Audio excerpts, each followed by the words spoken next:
ഇന്നലെ താങ്കൾ ഞാൻ പറയുകയുണ്ടായല്ലോ ശാരീരിക പ്രശ്നം ഇന്നലെ ഉണ്ടാവുന്നു. താങ്കൾ പറയുകയുണ്ടായല്ലോ എന്നെ പിടിച്ചകത്തിട്ടാലും വിവരങ്ങൾ എത്തേണ്ടിടം കേന്ദ്രങ്ങളിൽ എത്തിയിട്ടുണ്ട്, അതെല്ലാം ഒന്നിനു പിറകെ ഒന്നായി പുറത്തു വരുമെന്ന്. അതല്ലാതെ ഞാൻ എന്ത് ചെയ്യും? അല്ല, ഇപ്പൊ ഈ അതുകൊണ്ടാണോ പാർട്ടി മുഖ്യമന്ത്രിയുടെ മൗനം? പറഞ്ഞുകൊണ്ടിരിക്കുന്നതാണല്ലോ പാർട്ടി ലീഡർഷിപ്പില് അല്ല, ലീഡർഷിപ്പിന്റെ ഒരു വിഭാഗം അതാണല്ലോ പറഞ്ഞുകൊണ്ടിരിക്കുന്നത്. അൻവർ പാർട്ടിക്കല്ല കാവലിൽ നിൽക്കുന്നത്, എന്താ പറയാ, സ്വർണ്ണക്കള്ളക്കടത്തുകാർക്കെന്നല്ല റഹീം പറഞ്ഞത്. അതെ. അപ്പൊ ഈ ആംഗിളിൽ ഇത് വരുന്ന എനിക്കറിയാം. അങ്ങോട്ടാണ് ഇവര് തിരിക്കുന്നതിൽ ആദ്യം മനസ്സിലായല്ലോ. ശരി, അപ്പൊ ഞാൻ എന്റെ മാർഗം നോക്കൂലേ? താങ്കൾ ഇന്നലെ പറയുന്നുണ്ട്, എനിക്ക് ഈ ഭൂമിയിൽ നിന്ന് പറയോ, താങ്കൾക്കറിയാവുന്ന കാര്യങ്ങൾ മുഴുവൻ തുറന്നു പറഞ്ഞാൽ സഖാക്കൾ പോയി AKG സെന്റർ പൊളിക്കും എന്നുവരെ താങ്കൾ പറയുന്നുണ്ട്. അപ്പൊ താങ്കൾ ഈ പറയുന്ന അറിവിന്റെ ഒരു ഭണ്ഡാരമാണോ CPV Anwar, inside അറിവുകളുടെ?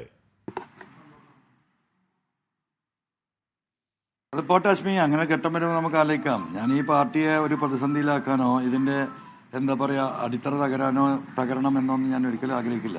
Communist party ഇന്ത്യയിൽ നിലനിൽക്കണമെന്ന് ആഗ്രഹിക്കുന്ന ഒരു വ്യക്തിയാണ് ഞാൻ. അപ്പോൾ അതിന്റെ അടിത്തറ തകരുന്ന ഒരു അവസ്ഥയിലേക്ക് പോകാൻ പാടില്ല. കെട്ടകാലത്തിൽ നിന്ന് നല്ലൊരു കാലം വരുമ്പോൾ ഈ പാർട്ടിയുടെ ഒരു ബേസ് നഷ്ടപ്പെടരുത്. ഇപ്പോൾ പശ്ചിമ ബംഗാളിൽ കാണുന്നുണ്ടല്ലോ നമ്മൾ, അല്ലേ? ത്രിപുരയിൽ പിന്നെ അട്ടിമറിച്ചതാണ് BJPയും കോൺഗ്രസും ചേർന്നിട്ട്. അതങ്ങനെ പോട്ടെ. പക്ഷെ പശ്ചിമ ബംഗാളിലുണ്ടായത് എന്താണ്?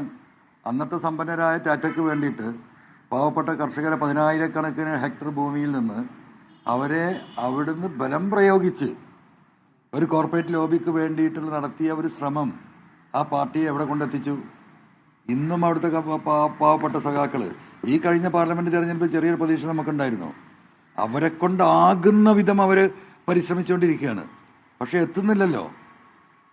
അപ്പം അതുകൊണ്ട് AKG സെന്റർ അടക്കം പൊളിച്ചു പോകുന്ന ഒരു നിലപാടിലേക്ക് ഞാൻ എടുക്കില്ല, അവരെന്നെ ജയിലിലിട്ടാലും.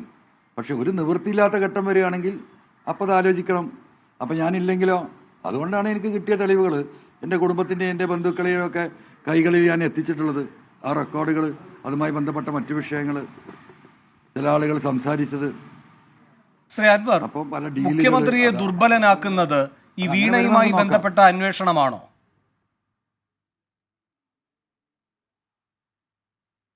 അല്ല, എനിക്കറിയില്ല. I don't know. അത്തരമൊരു ഘടകമേ ഇല്ല. ചായ കുടിച്ചിട്ടില്ല. എങ്ങനെ? അത്തരമൊരു ഘടകമേ ഇല്ല.